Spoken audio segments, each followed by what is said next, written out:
Buenos días.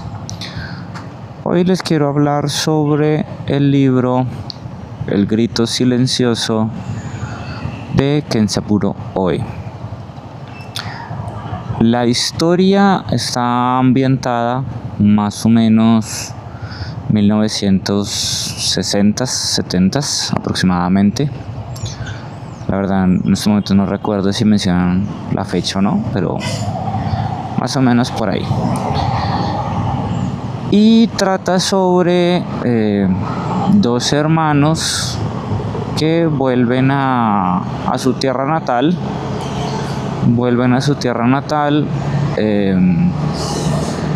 Cuando ya pues tienen como 28 o 30 años más o menos, y lo que les pasa allá.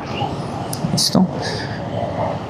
Entonces, bueno, pues digamos que algo que es importante en la historia y en lo que le pasa allá son dos relatos previos a su momento, a su estadía.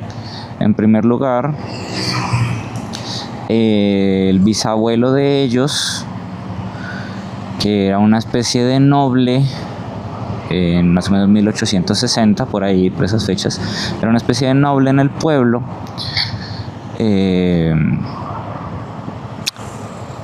Tuvo que enfrentarse a los rebeldes, a los revoltosos, a un levantamiento campesino que, digamos que orquestó, promulgó, dirigió el hermano menor. O sea que 100 años antes de que ellos llegaran hubo un conflicto entre su bisabuelo y el hermano menor de su bisabuelo. ¿Por qué esto lo menciono? Porque digamos que a lo largo de la historia se repiten acontecimientos o se recrean acontecimientos.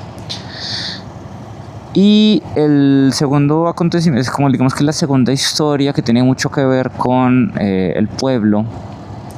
Es cuando ellos tenían 5 y 10 años más o menos, o sea 20 años antes del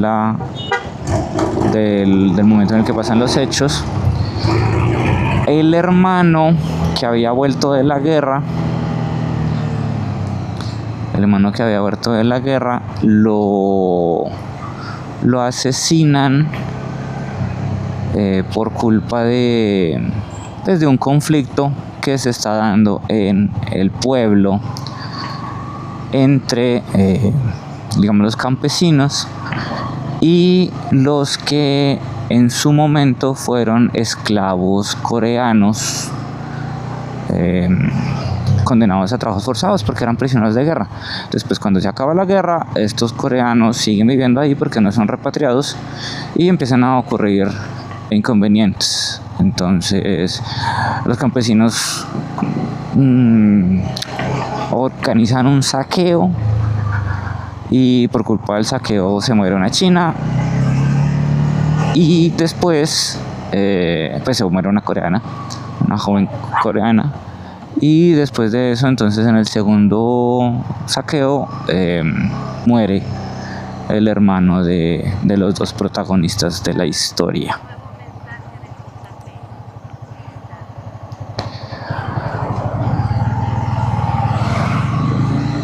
Entonces estos dos relatos que pasan al pueblo y que tienen que ver con la familia de estos dos protagonistas, digamos que nos van a funcionar como un punto de guía para entender los conflictos y las posturas de los protagonistas.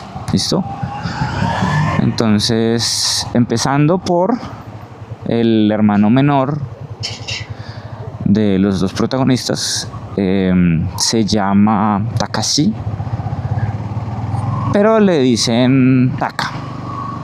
Este chico, más o menos a los 6, 7, mentiras, como a los 13, 12 años más o menos, es enviado a la casa de los tíos con su hermanita menor, que es, si no recuerdo mal, sufre de un pequeño retraso mental.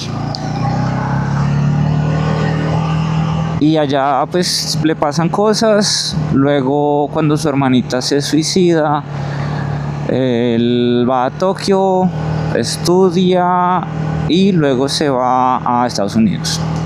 Está en Estados Unidos un tiempo y vuelve. Y cuando vuelve es que se quiere ir al pueblo de sus orígenes, convenciendo a su hermano mayor. Ay, por acá. El hermano mayor es, digamos que el heredero. Ahí no era por acá. El hermano mayor es como el heredero de la familia, porque es pues no era el primogénito, pero es el mayor que quedó vivo. Entonces, el heredero, él estudió alguna cosa en letras, se dedica a traducir libros con un amigo. Y al inicio del relato lo que pasa es que este amigo de él se suicida.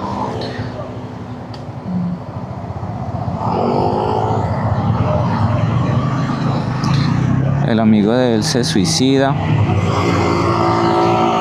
Y además el hijo que tuvo con su esposa nace como con una hernia cerebral.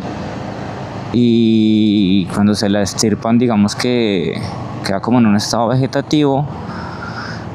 Y pues la vida de este hermano mayor, que se llama Mitsu Saburo, y que siempre le van a decir Mitsu, o pues casi siempre le van a decir Mitsu, pues lo deja mal, lo deja bastante mal parado. Entonces cuando el hermano va a volver a Japón, él lo va a esperar al aeropuerto a que llegue, y digamos que se encuentran, y la historia empieza cuando van al pueblo, cuando deciden ir al pueblo de sus orígenes. Entonces digamos que así comienza la historia. Antes de decirte pues cómo avanza, quiero mencionar también que la esposa de Mitsu pues también está bastante mal. Está en una especie de alcoholismo que, según se cuenta, lo controla. O sea, controla el nivel de bebida, y entonces nunca llega a tener como resacas ni nada de eso. Pero pues sí está en una condición de alcoholismo, depende del alcohol para como seguir viviendo, como para no estar pensando en eso, en lo que le pasó, en cómo está su esposo. Está muy duro, es bastante duro. Y más o menos, digamos que podemos decir que esta novela sigue a dos personajes y medio, como si fueran dos protagonistas y este secundario casi protagonista, que están atormentados. Cada uno tiene sus tormentos que vamos como notando realmente a lo largo de la narrativa, porque estos son los acontecimientos que los atormentaron, pero digamos que eso se va viendo poco a poco a lo largo de la novela. Bueno, una vez digamos que he hablado del carácter de los tres personajes, vamos a contar la historia, que es como lo que me interesa. Entonces, ¿cómo empieza? Ya les había dicho que inicia cuando se suicida el amigo de Mitsu, y continúa cuando se van como tal al campo, a un pueblito en Shikoku, que es al sur de Japón. Y bueno, ellos llegan al campo con dos amiguitos jóvenes de Taka, que tienen más o menos 18 años, más o menos. Y llegan como a la casa, a una de las tantas casas que tenía la familia de ellos, porque recordamos eran nobles, entonces tenían propiedades, terreno y dinero.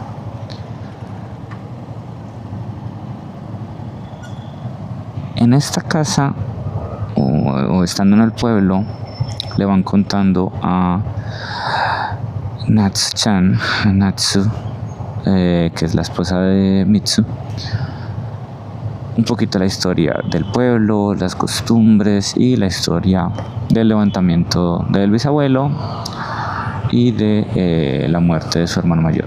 Pues allí se encuentran con un monje que digamos que es como el guardián de la historia, porque pues tiene los registros que le fue dejando muchas personas del pueblo sobre diferentes elementos y acontecimientos. Y lo curioso es que Taka quiere como supuestamente echar raíces en el pueblo, quiere reencontrarse en el pueblo y supuestamente empezar una nueva vida, y por eso es que se lleva supuestamente a Mitsu, porque dijo, venga, empecemos una nueva vida porque usted también está como muy mal, vamos, hágale. Entonces, ¿qué pasa? Pues Taka se involucra de verdad con el pueblo, empieza a hacer muchas cosas, empieza a colaborar con un grupo de jóvenes que tenían una pequeña granja, empieza a entrenar un equipo de fútbol, de nuevo con los jóvenes en el pueblo. Y en cambio Mitsu pues se va dando cuenta que realmente no le interesa eso, y que prefiere pues quedarse como el extraño de verdad. Prefiere quedarse como un extraño del pueblo y no involucrarse. Y lo interesante es como ver un paralelismo en que Mitsu, como no se quiere involucrar, pues básicamente no sale de la casa y sigue siendo como el jefe de familia. Entonces digamos que es una persona respetable también por su profesión, porque profesor de universidad, traductor, entonces digamos que socialmente respetable. Y el otro, que es un poquito menor, se involucra mucho con los jóvenes y empieza a generar unas dinámicas de grupo activas, ¿sí? Cuando va a empezar la nevada de invierno, Taka se lleva a su grupo de fútbol a la casa, y Mitsu básicamente se quiere ir. Dice, no, yo ya no tengo nada que hacer acá, no voy a empezar una nueva vida, y digamos que los negocios para los cuales me necesitaba mi hermano en el pueblo pues ya se hicieron. Pero cuando empieza a nevar pues no se puede ir porque ya no salen buses, entonces queda atrapado y se aísla aún más, yéndose como a un edificio almacén, y se sorprende porque la esposa digamos que se contagia de estas como actitudes positivas, actitudes de hacer, de no quedarse quieto, de mirar adelante, del hermano menor de Taka, y le dice, no, yo me voy a quedar acá con Taka. Y digamos que es extraño, pero pues digamos que el personaje entiende en la medida en que pues ambos están muy mal, y dice, bueno, ya no me esperaba esto, pero pues tampoco creo que vaya a pasar nada. Y en esta comunidad que empiezan a vivir Taka, el equipo de fútbol, la esposa de Mitsu y los dos amiguitos de él, que eran un chico y una chica, empiezan a generarse o a recrearse acontecimientos que pasaron durante el levantamiento campesino del bisabuelo. Por ejemplo, que en el grupo de los rebeldes hay un traidor. Entonces Entonces en el equipo de fútbol el traidor es un chico que intenta violar a la amiguita de Taka que llegó al pueblo con ellos. Entonces lo destierran y este traidor básicamente que quiere hacer lo mismo que hizo el otro traidor de los campesinos, y era atravesar el bosque. Obviamente pues no puede por el invierno. Además de eso empiezan a hacer armas, las marcan como cuando los campesinos tenían unas herramientas dadas por el bisabuelo para como mostrar un poco de estatus. En este caso pues es para mostrar la pertenencia al grupo, al equipo. Y digamos que empiezan a ocurrírsele ciertas cosas a Taka, en donde aprovecha a este grupo de jóvenes para generar disturbios, y en concreto el plan, digámoslo así, macabro que tratan de urdir es el saqueo del supermercado, porque este supermercado pues acabó con la economía de muchas personas en el pueblo. Se hizo cerrar muchas tiendas, muchos están en deuda con el supermercado, y este supermercado además le pertenece a un coreano que fue prisionero de guerra, que trabajó en el pueblo cortando leña, cortando bambú, como trabajos forzosos, y que de alguna manera se logró hacer millonario. Entonces también hay un resentimiento en el pueblo, y digamos que se aprovecha de este resentimiento para generar este caos y esta pequeña revuelta campesina en la que quiere eso, saquear el supermercado, aunque empieza de una manera como bastante ordenada, con el equipo de fútbol digamos gestionando quién se lleva qué cosa, y obligando también a todos los del pueblo a coger algo. El segundo día, cuando mucha gente no fue y no participó de los saqueos, entonces el segundo día se van todos los del equipo de fútbol puerta por puerta a llevar a la gente al supermercado para que vaya y robe algo, y así hacer a todo el pueblo partícipe de digamos de la revuelta.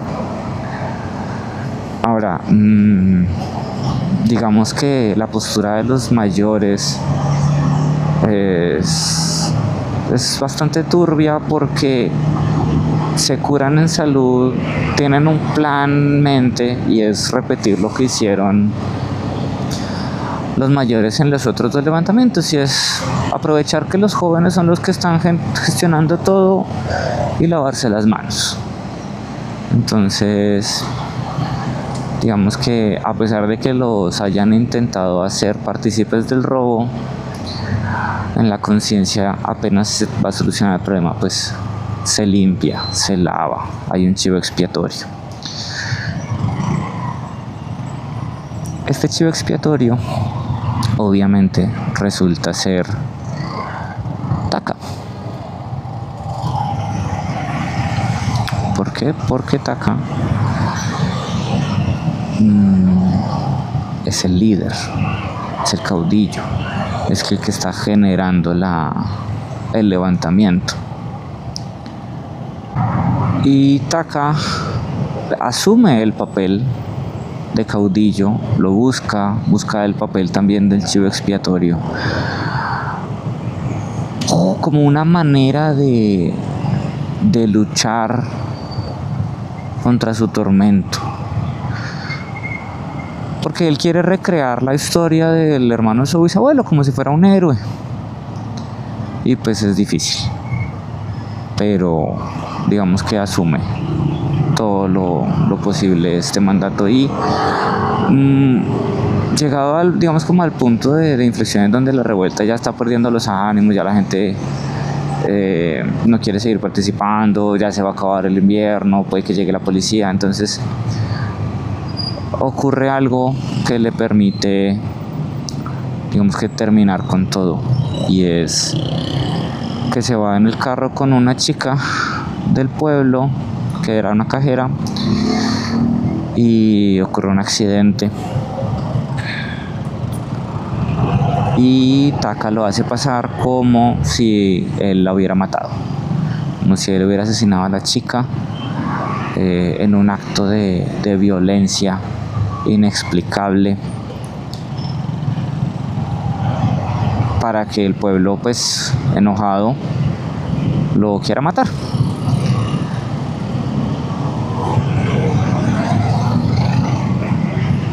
En este punto,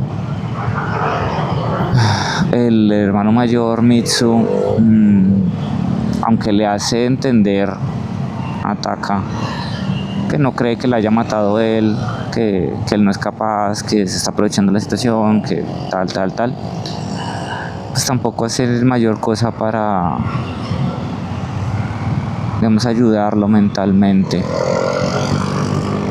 a salir adelante, sino que lo abandona a su suerte, a su intento por ser comprendido, por ser respetado, por ser tenido en cuenta por su hermano mayor, que su hermano mayor le crea, lo trate bien, y no pasa.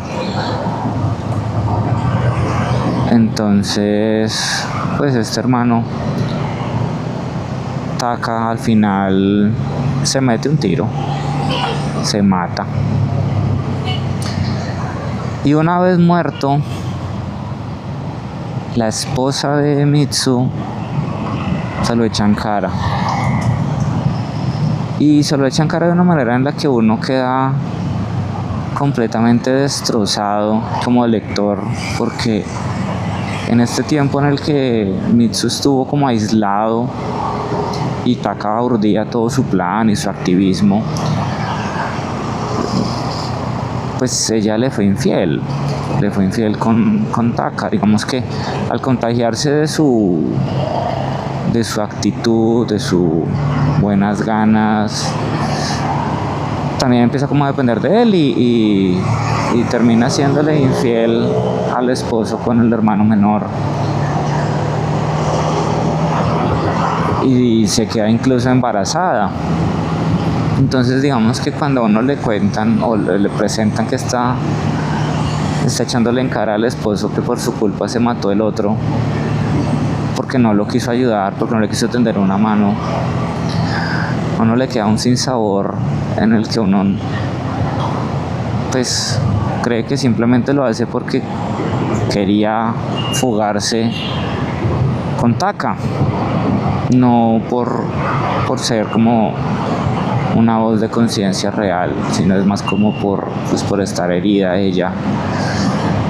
¿Y qué pasa? Pues cuando se muere Taka, ella vuelve otra vez a su letargo mental, a su alcoholismo, pero decide de una manera que no logro simpatizar con ello, es que ella decide tener el hijo de Taka y le dice a Mitsu que ella lo quiere tener, que quiere sacar a su otro hijo vegetal de la clínica donde lo habían puesto e intentar empezar de cero los 4. Y la verdad, Mitsu le dice: sí, podríamos intentar. Y en la línea siguiente para sí mismo dice: no me lo creía ni yo, esto, como lo dije, sin reírme. Y digamos que ahí uno empatiza mucho más yo empatizo mucho más con Mitsu, porque digamos que ya había asimilado la situación. Le parece ridículo en cierta medida lo que le pide la esposa,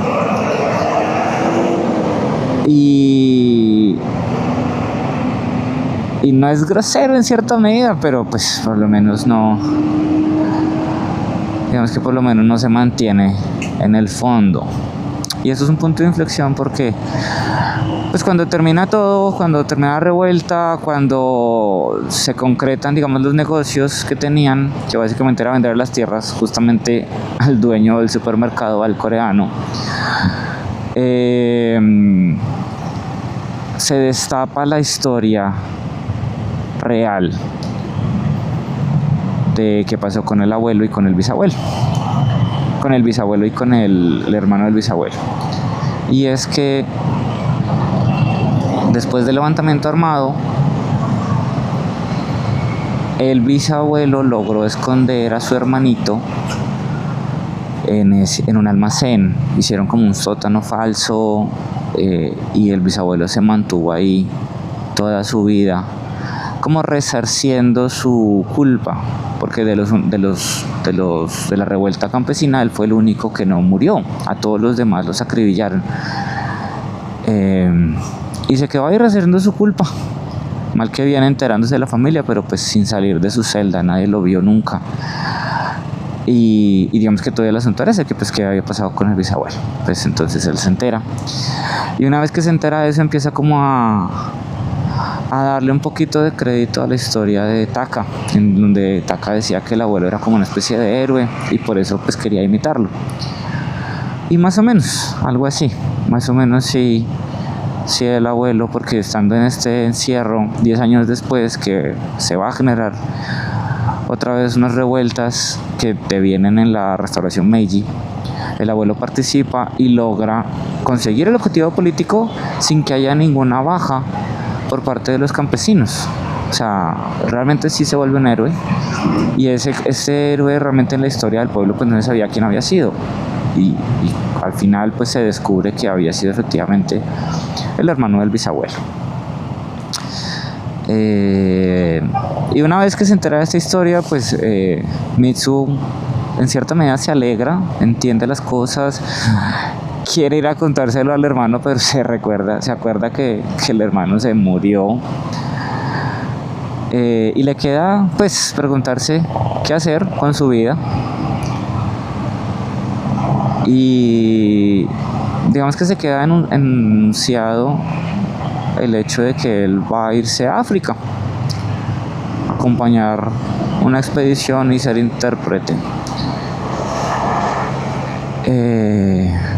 Como aceptando que la vida de él fue dura, pero también aceptando que los tormentos no lo pueden, digamos, condenar eternamente. Entonces, digamos que nos da un hilo de esperanza de seguir adelante. Que Mitsu va a seguir adelante sin la esposa,